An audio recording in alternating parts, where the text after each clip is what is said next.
না, আর ভিতরে থাকতে পারলাম না। দেশের এই পরিস্থিতিতে আর ভিতরে থাকতে পারলাম না। আগে দেশের এক প্রান্ত ছিল ব্রাহ্মণবাড়িয়া, এখন সারা বাংলাদেশি ব্রাহ্মণবাড়িয়া। দেশের এই পরিস্থিতির জন্য কে দায়ী? আমরা, তোমরা সবাই দায়ী। আমরা কেন দায়ী না? আজকে সে আন্দোলন ডাকতেছে, কালকে সে ডাকতেছে আন্দোলন। কেন ভাই? দেশটা কি মঙ্গল মূল্য? দেশটা তোমার, দেশটা আমার। আমরা তো ভাই রোহিঙ্গা না, আমরা এই দেশের বাসিন্দা। আমি, তুমি সবাই কাঁধে কাঁধ মিলিয়ে এই দেশ, এই জাতিকে এগিয়ে নিয়ে যেতে হবে।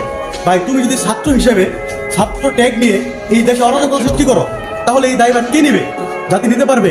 ভাই, বর্তমান দেশের এই পরিস্থিতিতে তোমার উচিত, আমার উচিত সবকিছু ভুলে, ভেদাভেদ ভুলে দেশে অরাজকতা সৃষ্টি না করে দেশকে কিভাবে সামনে দিয়ে এগিয়ে নেওয়া যায় সেই পরিস্থিতি তৈরি করা। ভাই, আমার সোনার বাংলাদেশ ধরার প্রত্যয়ে তোমাকে, আমাকে, সবাইকে একসাথে মিলে কাজ করতে হবে। তাহলে জাতি একদিন সমৃদ্ধির দিকে পৌঁছাবে। ধন্যবাদ, সকলে ভালো থাকবেন।